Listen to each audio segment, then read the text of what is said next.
nakuryoso ko na ay atabay diri nga anaato nga sa dagat. Pakita nato na ay atabay diya, na ay nang laba. So ayan guys, oh, kanina naibag ko naligo. Sa vlog na ito ni Jonathan, ipinakita niya kung paano siya nalunod sa mga katanungan. Dahil sa namataan niyang mga balon sa gitna ng karagatan sa bayan ng Minglanilla sa Cebu.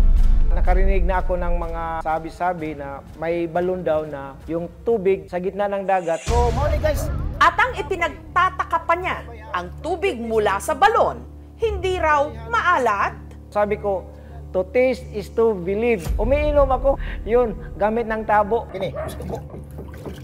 Hey guys. Nung kanya raw itong tikman,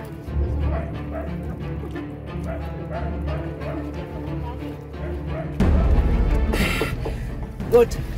Confirmed! So kung makikita nimo, tinaw siya.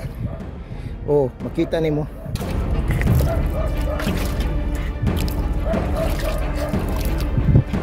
Lasa di umanong mineral water.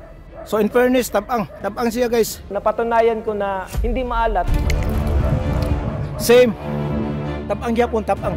Well, kung totoo ito, aba, laking tipid ng mga residente. Mineral po ang lasa niya. Doon kami magamit kasi wala namang bayad.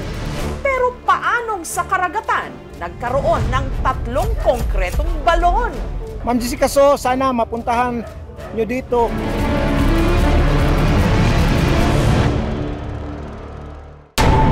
Para malalimang masiyasat ang misteryo ng mga balon, lumipad ang aming team sa Cebu. Kapag high tide, hindi pa mapapansin ang pinag-uusapan ditong balon. Pero kapag bumaba na ang level ng tubig, tsaka na ito tatambad. Ang bukana ng mga balon matatagpuan 50 meters lang mula sa dalampasigan. Ang 2 sa mga ito, pabilog. Ang isa, parisukat. Bawat balon, meron daw nakatokang gamit. Ang balong may parisukat na bukana, panlaba. Ang pinakamalaki naman sa mga ito, pampaligo.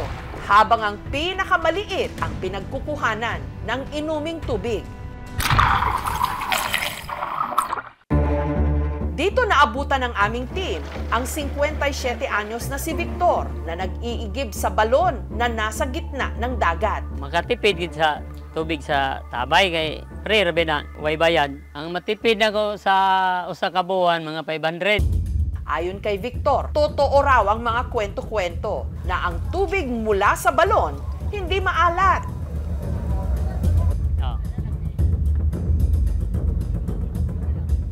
Tubig sa tabay, parehara sa tubig na normal.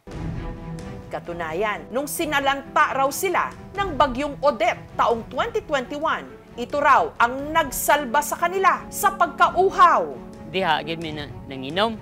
Kay wala may mineral nga baligya kay burnout ba yan. Pero sa paglipas ng mga taon, napansin nilang nag-iba ang kalidad ng tubig. Wala may manginom, iligo na lagi laba kay na may mineral. Magamit man na mo panghuga sa plato, plaza CR. Kung ang ibang residente nag-aalinlangan ng inumin ng tubig sa balon, si Evelina aminadong paminsan-minsan lumalagok pa rin dito. Kumuha ko ng pitsil, lagyan ng tubig sa balon, tapos inumin namin. May puso naman kami dito, pero mas nasanayan namin ang balon dito, ma'am. Hindi man siya mabahong. Kami lang, ang mga matanda, uminom kami ng balon. Pero ang mga bata, mineral lang namin. Dito na rin naliligo ang mga residente. Presko siya at malamig. Masarap sa pakiramdam kapag naliligo. Si Roselyn naman, dito madalas maglaba. Sa uniform ng mga estudyante ko, blessing po yun kasi minsan lang ang balon nandun sa dagat. Kaya naamis ako dito. Pero ang tanong pa rin ngayon, paanong sa gitna ng dagat may 3 balon na ang tubig hindi maalat at lasa pangaraw mineral water nung una? Kung makikita nimo, tinaw siya. Oh, makita nimo. Same. Tabang gyapon, tabang. Ligtas ba itong inumin? Meron pong mga nakandak na mga water quality testing sa mga balon na ito. Sa aming pagtatanong-tanong, may nakilala kaming may alam sa malalim na kasaysayan daw ng balon. Kanang tubod sa pag-ari na ko dire, dinha na na, pero wap ang masiminto. Sino ang may gawa ng mga ito? Yung dalawa po talagang nakadiscover. Ang patuloy ng pagsusuri sa mga balon sa gitna ng karagatan ng Cebu Mineral po ang lasa niya. sa aming pagbabalik. Parang mineral ang tubig sa tabay. Sa gitna ng karagatan sa Minglanilla, Cebu, tuwing low tide may lumilitaw na 3 balon. At ang mas nakapagtataka rito, ang tubig na nakukuha mula sa mga ito, hindi maalat, kundi lasang mineral water pa raw. So kung makikita nimo, tinaw siya. Same. Tabang gyapon, tabang. Mineral po ang lasa niya. Mas gusto namin, malasa naman siya. Linis naman. Pero paanong sa gitna ng dagat ang mga residente nag-iigib, naglalaba sa mga balong malalim? Ma'am Jessica, so sana mapuntahan nyo dito.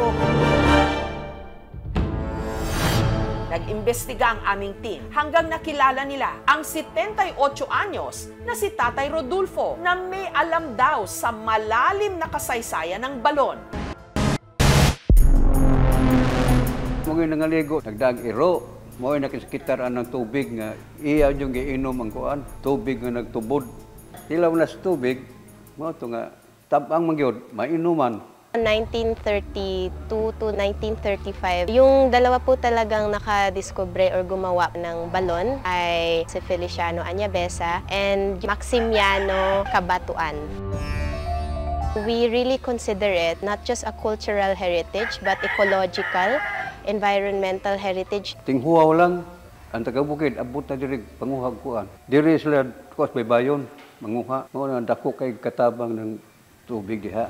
Ayon naman sa engineer na si Angelica, kaya raw hindi maalat ang tubig sa balon sa bahaging yun ng dagat dahil sa nadiskubreng natural spring sa lugar. If spring po kasi, compared to the salt water, mas mabigat yung salt water when it comes to density. Pag nag-low tide na and na-stuck yung water sa loob ng balon, tumataas po talaga yung fresh water. Majority of the people would still drink the fresh water po talaga na galing sa underground. Pero may dahilan ba para mangamba ang mga residente na inumin ang tubig mula sa balon? Same. Tabang gyapon, tabang. Meron pong mga nakandak na mga water quality testing sa mga balon na ito. It is potable naman po and safe for drinking. However, yung testing po talaga was conducted few years back pa po. Nangamba din kami pag uminom sa tubig dyan. Laba, okay raw. Mayroong tauhan ng munisipyo namin, mga inik na lang tubig. Tapos, based na sa servisyo nila, hindi na safe yung tubig. Basta dili na siya muwagtang. Kaya dako ka nagkatabang sa mga katauhan diri. Mao na yung mga hinatag na Ginoo. Matapos ang malalimang investigasyon, ang sagot sa mga tanong, malinaw na, singlinaw ng tubig. Same. Tabang gyapon, tabang. Thank you for watching mga kapuso. Kung nagustuhan niyo po ang videong ito, subscribe na sa GMA Public Affairs YouTube channel. And don't forget to hit the bell button for our latest updates.